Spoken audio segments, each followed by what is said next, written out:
అది మహాభారతంలోని చాలా కాలం ఆంధ్రదేశంలో ఒక ప్రఖ్యాత దినపత్రిక దాన్ని సంపాదకీయం మీద వేసేది ఈ పద్యాన్ని. వరులేమేమియునర్చిన నరవర అప్రియము నీ మనంబున కగు తానురులకు నది చెయ్యకునికి పరాయణము పరమధర్మ పదములకెల్లన్. నేను ఏదైనా మాట్లాడేటప్పుడు నన్ను ఎవరైనా అట్లా మాట్లాడితే, నా పట్ల అట్లా మాట్లాడితే నేను బాధపడతానా? అయితే నేను మాట్లాడను.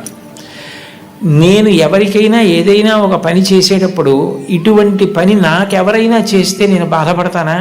అయితే వద్దు, నేను వాళ్ళకి చేయను. ఇదొక్కటి చూసుకుంటే, మాట్లాడే ముందు ఇట్లా మాట్లాడితే, నన్ను ఉద్దేశించి ఎవరైనా అట్లా మాట్లాడితే నేను చాలా బాధపడతాను.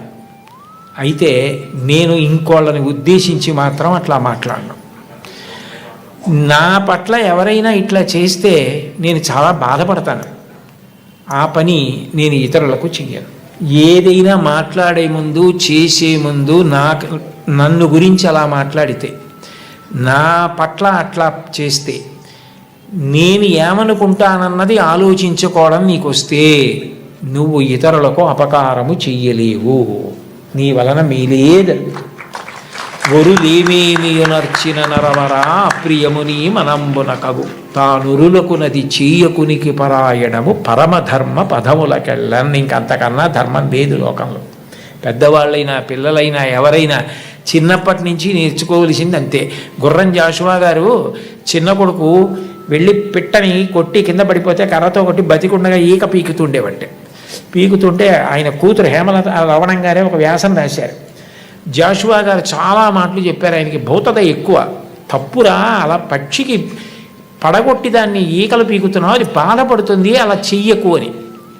పిల్లవాడు వినేవాడు కాదు.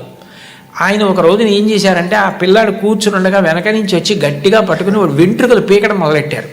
మొయ్యో మొయ్యో మొయ్యో అని వాడు ఏడుస్తున్నాడు. యారా, ఇన్ని వెంట్రుకలు ఉన్నాయే, 4 పీకితే ఏడిచావు, దాని ఈకలు పీకేస్తున్నావు, దానికి అన్నీ కలిపోయి 50-60 ఉన్నాయి, అదెంత ఏడుస్తుందిరా, ఇప్పుడు అర్థమైందా అన్నాడు.